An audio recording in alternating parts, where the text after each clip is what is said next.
اب میں گزارش کرنا چاہتا ہوں جناب رفعت عباس صاحب سے۔ رفعت عباس صاحب کے بارے میں نے پہلے بھی کہا اور دوبارہ سے یہ گزارش ہے کہ سرائیکی میں شاعری کا ایک بہت بڑا نام، اور انہوں نے ایک بہت گہرائی کے ساتھ، ایک بڑے رچاؤ کے ساتھ، ایک مٹی کی باس کو ساتھ لے کر اپنے ادب کو تخلیق کیا ہے، ایک اعلیٰ درجے کے تخلیقی آدمی۔ اور ایک اور جو ان کی بڑی خصوصیت ہے جو آج کل کم ہے، وہ یہ ہے کہ وہ نہ صرف اعلیٰ تخلیقی اسلوب رکھتے ہیں بلکہ اس کے ساتھ ساتھ ان کا اپنا ایک موقف بھی ہے۔ وہ موقف جو وہ نہایت فرم طریقے سے بہت اثبات کے ساتھ، بہت طاقت کے ساتھ اپنی تخلیقات کے اندر رکھتے ہیں، اور ان کا اس حوالے سے الگ سے بھی ایک کام ہے جو مقامی آدمی کا موقف کی ہے کے نام سے چھپا۔ شاعری ان کی مختلف اصناف میں ہے۔ بعد میں انہوں نے ناول ایسے لکھے کہ ایسا لگتا ہے کہ ان کے ناول جو ہیں وہ ان کی جو شاعر کی شہرت تھی اس سے بھی وہ آگے نکل گئے ہیں۔ تو ظاہر ہے ہم ان کا مقابلہ نہیں کرواتے آپس میں کہ وہ کیا کیا ہیں، وہ ہر حیثیت میں ہمارے لیے پرتاثیر ہیں۔ اور 10 ان کی کتابیں شاعری کی، ناول ان کا موجود ہے۔ اکیڈمی سے انہوں نے 3 دفعہ جو ایوارڈ ہے وہ حاصل کیا ہے، اور جو خاص ان کی خصوصیت ہے وہ ہے کہ اپنا جو جسے ہم انڈیجنٹی کہتے ہیں، کہ آپ کا اپنا آپ جو یہاں کا رہنے والا آدمی ہے، کبھی ہم یہ دیکھتے ہیں کہ مغرب میں کیسا آدمی سوچ رہا ہے، کبھی اس سوچ کو ہم اختیار کر لیتے ہیں، کبھی ہم دائیں طرف والے آدمی کی سوچ کو اختیار کر لیتے ہیں، کبھی ہم بائیں طرف کی سوچ کو آدمی اختیار کر لیتے ہیں، کبھی ہم جس کو سنتے ہیں اس جیسے بن جاتے ہیں۔ لیکن اس سارے جو بیانی ہیں ان کی موجودگی میں یہاں کا آدمی کس طرح سے سوچتا ہے، اس پر انہوں نے تواتر کے ساتھ اور بہت التزام کے ساتھ لکھا ہے۔ یہ ان کی خصوصیت ہے۔ میں نہایت ادب سے گزارش کرتا ہوں جناب رفعت عباس صاحب سے کہ وہ تشریف لائیں اور اپنے بارے میں ہمیں کچھ بتائیں۔ جناب رفعت عباس صاحب۔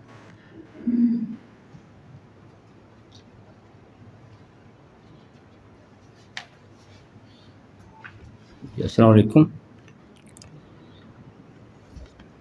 میں کوئی زیادہ اچھا بولنے والا نہیں ہوں۔ میرے بارے میں بھائی نے زیادہ اچھا بول دیا ہے، اس سے بہتر شاید میں اپنے بارے میں کچھ نہ کہہ سکوں۔ تو اپنے بارے میں یہی آسان ہوتا ہے کہ یہ بتا دیا جائے کہ رفعت عباس میرا نام ہے جی۔ سرائیکی میں نے شاعری کی ہے۔ میری پہلی کتاب پرچھاں اُتے پھول، اگر اردو میں آپ سمجھنا چاہیں تو چٹائیوں پر پھول، وہ 1984 میں چھپی تھی۔ ایک مختصر سا مجموعہ کلام تھا غزلوں کا، تو لیکن اس سے مجھے ایک ایڈوانٹیج حاصل ہوا کہ وہ کتاب چھپتے ہی سرائیکی لوگوں کے ساتھ میری ایک ایسوسیشن جو ہے جڑ گئی۔ لوگوں نے مجھے اپنے گھر کا فرد سمجھنا شروع کر دیا، اور میرا ان کے ساتھ ایک بہت گہرا سماجی تعلق جو آپ کہیں پچھلے 40-45 سال سے ہے۔ سرائیکی لوگ مجھے اپنے ڈرائنگ روم میں نہیں بٹھاتے، اپنے گھر میں جہاں ان کی فیملی ہے، جہاں ان کی بزرگ خواتین ہیں، بچے ہیں، تو وہ مجھے اپنے صحن تک، اپنے گھروں تک آنے کی اس شاعری کی وجہ سے انہوں نے مجھے عزت دی۔ تو وہ حوصلہ بڑھا کہ مجھے لگا، جس وقت میں نے وہ پرچھاں تے پھول میں 18, 19, 20, 21 سال کی عمر میں وہ میں نے شاعری کی تھی، اور ظاہر ہے کہ نہ کوئی سیکھا ہوا ہنر تھا، نہ کہیں سے۔ اردو کے ایک شاعر ہیں بہت معروف، گوہر ہوشیار پوری صاحب، ان سے میری ملاقات ہوئی، کچھ باتیں ہوئیں، تو انہوں نے کہا کہ تم شاعر ہو؟ اچھا جی، میں ویسے سرائکی میں لکھا کرتا تھا خاموشی سے. تو وہ اس میں ایک غزل بہت ہی آپ کہیں کہ بہت ہی کم عمری میں نے لکھی. وہ اس کا میں آپ کو سنا دیتا ہوں، اپنے موقع دیا ہے بولنے کا. تو وہ تھی کہ کیویں سکوں یاد نہ راسی اوندا گھر دا رستہ، لو تا سارے جنگل آسن ترے تا سارے دریا. تو وہ بہت ہی ابتدائی عمر. تو پھر ایک شعر تھا، مجھے یہ پتہ تھا کہ خواجہ غلام فرید ہمارا بہت بڑا شاعر ہے، اور بچپن میں جب کوئی شعر بنانے کی کوشش کرتے تھے تو بیچ میں خواجہ صاحب کا نام ضرور لگاتے تھے. وہ نثر میں اور شاعری میں جو ڈفرینس ہے وہ خواجہ، میرے ذہن میں تھا کہ جہاں خواجہ صاحب کا نام لگ جائے وہ شاعری ہوتی ہے، نام نہ لگے تو وہ شاعری نہیں ہوتی. تو جیسے اسکول جاتے ہوئے کہ یار فریدہ چھٹی ہوئے ٹیچر مول نہ آوے، وہ یار فرید خواجہ فرید کی وہ انگلی پکڑ کر آپ روانہ ہوئے. تو انہی دنوں میں ابھی بہت وہ بھی اوائل تیریاں کافیاں پڑھتے خواجہ ہون تا ایویں لگ دے جی میں سارا اپنا بھی کوئی روہی راندھا ہوئے. تو وہ آپ کہیں کہ ایک خوش نصیبی یا آپ کہیں کہ انتہائی بد نصیبی، وہ پرچھوں تے پھول جو ہے وہ پینیٹریٹ کر گئی اور میں پھنس گیا. میرے تو ذہن میں یہی تھا کہ یہ 40-50 غزلیں لکھی ہیں، چلیں ایک عمر میں لکھی ہیں، اس کے بعد کوئی اور شاید کوئی دنیا میں معقول کام ہیں وہ کوئی شاید کریں. لیکن وہ آپ اپنی شاعری کے ہی کوئی آسیب میں آ گئے. تو ہم سرائکی لوگوں کی، آپ لوگ بھی بہتر جانتے ہیں کہ ہماری روایتیں ہیں کہ اس درخت کے نیچے سے نہیں گزرنا، کوئی ہاتھ لگ جائے گا، ادھر جنگل میں نہیں جانا، قبرستان سے نہیں گزرنا، کوئی گرفت کوئی پکڑ. تو ایکچولی وہ 18-19-20 سال کی بہت اوائل عمر تھی، کوئی پتہ بھی کوئی کسی مسئلے کی شاعر کو جانتا بھی نہیں تھا، اور کوئی سرائکی شاعر میرا دوست بھی نہیں تھا، کوئی سرائکی دانشوروں سے بھی کوئی دوستی نہیں تھی. خواجہ صاحب کو بھی بعد میں پڑھا میں نے، 1981-82 میں پڑھا، وہ کتاب خریدی. تو وہ کوئی آسیب کا مسئلہ تھا، کوئی پکڑ کا مسئلہ تھا. میں مسکین بچہ تھا، غریب بچہ تھا، تو وہ ہتھے چڑھ گیا شاعری کے. تو پھر وہ اب ساری زندگی گزر گئی، اب صرف ایک ہی زنبیل ہے شاعری کی، وہ ہر چیز اسی میں، آسمان بھی اسی میں ہے، زمین بھی اسی میں ہے، تمام عزتیں بھی اس میں ہیں، جو ساری آج تک بے عزتیاں ہوئی ہیں اور ہو رہی ہیں وہ بھی اسی زنبیل میں ہیں. کوئی اور شاعری کرتے کرتے کچھ حکایات میں نے لکھی. حکایات لکھنے سے مجھے لگا کہ شاید میرا ایکسپریشن جو ہے وہ کوئی میں ناول بھی لکھ سکتا ہوں. تو ایک ناول لکھا میں نے، لون دا جیون گھر، سرائکی میں نمک کا جیون گھر کے نام سے اس کا ترجمہ بھی ہوا. وہ اب اتفاق ہے، جب اتفاقات زمانہ ہیں کہیں کہ وہ ایک ہی سال میں اس کے 3 ایڈیشن اس کے چھپ گئے، اور اس میں بہت اہم اداروں نے اس ناول کو بار بار چھاپا. اب یہ بھی کوئی دعا تھی، کوئی برکت تھی، آئی ڈونٹ نو، مجھے اتنا اس کے بارے میں کوئی نہیں ہے جی. باقی جب میں نے لکھنا شروع کیا تو مجھے ایک چیز کا اندازہ ہوا کہ شاید میں جن لوگوں کے لیے لکھ رہا ہوں ان کا نام ہے میرو، لیوایا، ممدو. میری بستی میں ایک ناٹک ٹولی تھی، تماشا پارٹی تھی.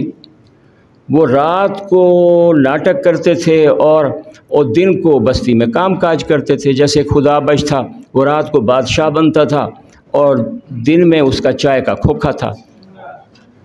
اچھا، میرے لیے کچھ بادشاہ کے کوئی اور معنی مجھے سمجھ آئے کہ شاید بادشاہ دن کو کام کرتا ہے، وہ تو بعد میں پتہ چلا کہ نہیں، وہ تو کوئی کام نہیں کرتا۔ تو وہ بستی میں ناٹک تھا، ناٹک کی آنکھ کھولی تو اس دریا کو دیکھا۔ جناب ویسٹ بینک ایک جگہ ہے ملتان کے ساتھ، اب یہ میں بیچ میں ایڈ کر دوں کہ ملتان میرا گھر ہے، میری ماں ملتان کی ہے، باپ میرا شوج آباد کا ہے، وہاں سے 30 مائلز کے فاصلے پر ہے۔ ملتان بہت اوکھا شہر ہے، بہت اس کی تاریخی آپ کہیں کہ ڈیپتھ ہے، کوئی جلدی سمجھ میں نہیں آتا، ڈراتا ہے۔ اور جو ہے ایک دروازے سے دیکھیں تو اب آپ کو لگتا ہے کہ مگرمچھ کی دم پڑی ہے، اس دوسرے دروازے میں دیکھیں تو لگتا ہے اس مگرمچھ کا سر ہے، بیچ میں کہیں وہ دکھائی نہیں دیتا وہ۔ لیکن کیونکہ میری ماں کا شہر تھا، میرے ساتھ اس نے رعایت کی، میرا نان کا گھر تھا، تو میرے ساتھ اس نے وہ جو ہے جو ملتان عمومی طور پہ کرتا ہے لوگوں کے ساتھ، وہ مانوس نہیں ہونے دیتا۔ لیکن میں دریا کا آدمی تھا، دیہات کا آدمی تھا، میں بیچ میں گھس گیا تو دریا کو دیکھا۔ آپ کہیں کہ میرا پہلا جو باپ ہے وہ دریا ہے، ملک حسن بخش بھی میرا باپ ہے۔ 15-16 سال کی عمر میں وہ دریا بھی مجھ سے چھوٹ گیا اور باپ بھی فوت ہو گیا، تو یہ ہجر دونوں کو مل کے کوئی شاعری بن گئے کہ اس جناب ویسٹ بینک سے واپس میں اپنے گاؤں میں چلا گیا، وہاں والد صاحب کی نوکری تھی ریلوے میں، تو جیسے وہ انتقال ہوا تو واپس چلا گیا میں گاؤں میں، تو دریا بھی چھوٹ گیا، باپ بھی چھوٹ گیا۔ تو وہ مجھے لگا، واقعی لگا، میں آپ سے کہہ رہا ہوں کہ چیزیں فانی ہیں، آپ کے ہاتھ سے نکل جاتی ہیں، ہاتھ سے چھوٹ جاتی ہیں۔ کوئی کام ایسا ہو کہ میں اس دریا کو اور اپنے باپ کو دوبارہ جنم دوں اور پھر وہ کبھی مجھ سے اوجھل نہ ہوں۔ تو پہلی کتاب میرے باپ کے نام ہے، اور وہ میں نے اپنے باپ کو دوبارہ زندہ کیا، اپنی شاعری میں زندہ کیا۔ اس دریائے چناب کو پھر دوبارہ میں نے اس کو اس دریا کے ساتھ رشتہ استوار کیا، اور اب مجھے کم از کم اتنا یقین ہے کہ میری شاعری میں رفعت عباس کا نام ختم ہو جائے گا، لیکن وہ میرے باپ کا اور اس دریا کا نام ختم نہیں ہوگا جس کے لیے میں نے شاعری کی۔ تو باقی یہ سفر ہے سارا، جس میں آپ ایک ایسے شہر سے بولتے ہیں جس کے بارے میں ایک میرا شعر ہے، میں سنا دیتا ہوں آسانی کے لیے کہ اساں انہاں شہریں وچوں بولے حصے رفت، جتھاں آپ خدا کو لوکیں ڈٹھا ہویا ہے پیا۔ تو آپ جن شہروں سے بولتے ہیں جہاں ہر دوسرا آدمی گواہی دیتا ہے کہ اس نے خدا کو دیکھا ہے، تو وہاں سے جو ہے آپ جب بات کرتے ہیں تو شاید آپ کے ساتھ کوئی اس بات کا کوئی گناہ اور ثواب شامل ہوتا ہے۔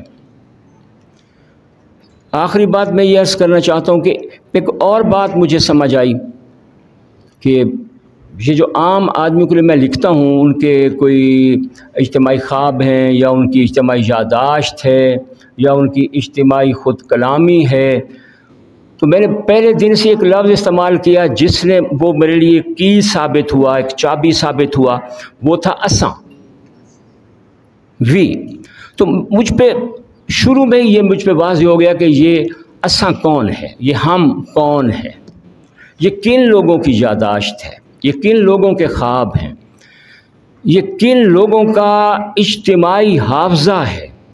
یہ مجھ پہ کوئی بلیسنگز میں کہ سارا تاں بس کام میری فر ٹوکرے بن دے بڑنا، کیڑے کنڈے امب تو لسن، کیڑے کنڈے کھجاں۔ تو وہ ایک اور بات میں یہ اس لیے نہیں کہ اکیڈمی آف لیٹرز میں آپ سے بات کر رہا ہوں اور اتنے اہم لوگ بیٹھے ہیں، وہ ایک چھوٹی سی کتاب تھی 84 میں چھپی، اور 85 میں سریکی و سیب میں اس کتاب وہ بیشتر لوگوں کو پوری کتاب یاد تھی، یہ اسی خطے سے، اسی دھرتی سے سلطان ناصر صاحب بیٹھے ہیں، یہ شاید یہ گواہی دیں کہ وہ پرچھوتے پھول جو ہے وہ لوگوں کو یاد ہو گئی کہ ان کی اپنی اجتماعی خود کلامی تھی۔ یہی بات آگے چل کر مجھے لگا کہ یہ جو اساں ہم نے استعمال کیا ہے، اس کے پیچھے بڑی جو ہے لمبی کہانی ہے کہ ہم وہ لوگ ہیں جن کو یہاں کا جو سب سے پہلا اسکرپٹ ہے رگ وید، اس میں گالی دی گئی ہے۔ راکشس ہمیں کہا گیا ہے، ہم راکشس ہیں۔ جس کو راکشس کہا گیا ہے وہ ہمیں راکشس کہا گیا ہے۔ داسو ہمیں کہا گیا ہے، پشاچا ہمیں کہا گیا ہے، اچھوت ہمیں کہا گیا ہے، شودر ہمیں کہا گیا ہے، پلید ہمیں کہا گیا۔ تو یہ سب رامائن میں پتہ چلا کہ راون ہم ہیں، راون ہمیں کہا گیا ہے، پتھر آج تک ہمیں مارے جاتے ہیں، آگ کا تیر آج تک ہمارے سینے پہ برس رہا ہے۔ رامائن کا اسکرپٹ بھی مقامی آدمی کے پتہ چلا کہ یہ رامائن کے بعد کہ ایک دیوتا جب جنم لیتا ہے تو لاکھوں لوگ اچھوت ہو جاتے ہیں، ایک دیوتا کے پیچھے لاکھوں لوگ اچھوت ہو جاتے ہیں۔ مہا بھارت میں جو جنگ کو جسٹیفائی کیا ہے کرشن نے، ہم جنگ کے مارے ہوئے ہیں، ہم جنگ کو اپریشیٹ نہیں کرتے۔ جب کرشن جنگ کو اپریشیٹ کرتا ہے تو پھر ہم ڈرتے ہیں۔ تو یہ تصوف کو دیکھا ایک بہت بڑی ڈھارس کے طور پہ دیکھا کہ یہ آخری راستہ ہے، شاید یہ کوئی پھاہا ہے، شاید یہ کوئی مرہم ہے۔ لیکن جب آگے چلے تو پتہ چلا کہ جو لغت تصوف استعمال کر رہا ہے وہ لغت بھی ہمارے خلاف برتی گئی ہے۔ اجازت ہے تو میں کنٹینیو کرتا ہوں، نہیں تو بات تو میں نے کر لی ہے، اپنے حصے کی بات میں نے کہہ دی ہے۔ تو لغت ہمارے خلاف استعمال ہوئی ہے، لغت حاکم کی اور مقتدرہ کی استعمال ہوئی ہے۔ میں صرف ایک آدھ مثال جو ہے صرف دینے کی کوشش کرتا ہوں کہ اب بہادر کے جو لغت ہے وہ حاکم کی زبان میں بہادر کی اور لغت۔ ہم جو جہاں میں کھڑا ہوں، جس طرف سے میں بول رہا ہوں، جہاں میں اس راکشس کی جگہ سے بول رہا ہوں، اچھوت کی جگہ سے بول رہا ہوں، تو ہماری لغت میں بہادر کے اور معنی۔ جیڑے سپاہی بھاج گئے ہیں اوہے بہادر رفت، جو سپاہی بھاگ گیا ہے وہی بہادر تھا۔ کیوں حاکم دی گال منیجے بندے کوہن والی، حاکم کی بات، انسانوں کو ذبح کرنے والی بات کیوں ہم مانیں؟ جو نہیں بھاگا، جس نے صبح اپنے ہی لوگوں پہ گن چلائی ہے وہ بزدل تھا جو نہیں بھاگ سکا۔ جو بھاگ گیا ہے، جس نے انکار کیا ہے اور جس نے چھوڑ دیا ہے وہ ہمارے لیے بہادر کے اور معنی ہیں۔ ہمارے لیے عشق کے وہ معنی نہیں ہیں جو صوفی کے معنی ہیں۔ ساکو عشق مریندا ڈھولن ول ول قتل کریندا، تو ڈھولن قاتل کو ڈھولن ہم نہیں کہہ سکتے۔ عشق بھی اگر مارتا ہے اور عشق بھی اگر قتل کرتا ہے تو یہ ہماری لغت نہیں ہے۔ عشرت قتل گہے اہل تمنا مت پوچھ، عید نظارہ ہے شمشیر کا اوریا ہونا۔ ہمارے لیے قتل گاہ عشرت گاہ نہیں ہے۔ میں مقتول شہر سے آیا ہوں، جو وہ شہر جو گھیرے میں آئے ہیں، جو شہر قتل ہوئے ہیں، تو ان کے لیے آپ قتل گاہ کو عشرت گاہ نہیں کہہ سکتے۔ غالب کے لیے ہزاروں سلام ہیں اور اس کے بڑے شاعر ہونے میں کوئی نہیں ہے، لیکن ہماری لغت اپنی ہے۔ ہماری لغت جو ہے وہ کسی حاکم اور مقتدرہ کی نہیں ہے، وہ کسی ٹکسال کی نہیں ہے، وہ مقامی آدمی کی لغت، شکست خوردہ شخص کی، ایک جو ہے محصور لوگوں کی، مقتول لوگوں کی لغت اور ہے۔ تو خود حاکم خود محکوم آہا، خود قاتل خود مقتول آہا، یہ صوفی کا جو اکارڈ ہے، صوفی کا جو معاہدہ ہے جس میں قاتل اور مقتول کو وہ ایک NRO دے رہا ہے، اس پر حاکم کے سائن ہیں، مقتول اور مقتول کی اولاد کے سائن نہیں ہیں، اس وحدت الوجود پہ سائن ہمارے نہیں ہیں، وحدت الوجود کے اکارڈ پر بھی ہمارے سائن نہیں ہیں۔ جب ایک صوفی کہتا ہے خود قاتل خود مقتول، قاتل بھی وہی ہے مقتول بھی وہی ہے، تو ہمیں بات سمجھ نہیں آتی۔ تو یہ ایک میں عرض کر رہا ہوں کہ وہ شاعری ہے، آج کی صرف سریکی شاعری کی بات نہیں کر رہا، یا آج کا ناول ہے، آج کے جو جہاں پہ ایک شبد جا کر ارتھ ہوتا ہے، ایک لفظ جا کر اپنے معنی کریٹ کرتا ہے، وہ پچھلے معنی میرے نزدیک آپ مجھ سے بہتر جانتے ہیں، بہتر سمجھتے ہیں، وہ معنی کھو چکے ہیں۔ اس لیے بڑی شاعری جنم نہیں لے رہی، بڑا ناول سامنے نہیں آ رہا، کہ جب آپ اس کی پوری لینگویج ہی، آپ اس کی پوری لغت ہی وہ برت رہے ہیں جو آلریڈی کیپچرڈ ہے، اس کے آپ کی طرف سے اس کے معنی نہیں آ رہے، آپ اپنے معنی میں اس کو، آپ کی نہ اس طرف شاعری جا رہی ہے نہ اس طرف آپ کی نثر جا رہی ہے۔ بات اپنے ذاتی چھوٹے سے تعارف سے، یہ میں کچھ ایسے باتیں کر گیا آپ لوگوں کو چھیڑنے کے لیے، شرارت کرنے کے لیے، اور وہ تھوڑی سی ہونی چاہیے، تو مجھے آپ معاف فرمائیں گے اگر کوئی میں نے ایسی بات کہہ دی ہو آپ کی، کہیں وہ اردو میں بولتے ہیں نا جی طبع نازک ہماری، تو وہ طبع نازک ہوتی نہیں ہے،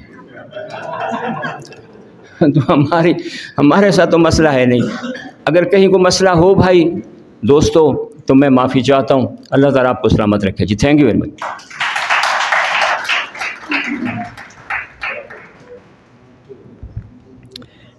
کیسی اچھی باتیں آپ نے کی جناب رفعت عباس صاحب، اور آپ نے دیکھا کہ جو وہ کہہ رہے تھے وہی وہ کر بھی رہے تھے، کہ جب انہوں نے کہا کہ جب میں اساں کہتا ہوں تو اس سے مراد ہم سب ہیں، تو ان سے گزارش ہم نے یہ کی تھی کہ اپنا تعارف کروائیں، لیکن انہوں نے اپنے پورے وسیب کا، اپنے پورے لکھت کا اور اپنے پورے آدمی کا، اپنے سارے آدمیوں کا تعارف کروا دیا، اور ہم سب کو جان گئے۔ تو میں بہت شکر گزار ہوں جناب آپ کا، جناب رفعت عباس صاحب۔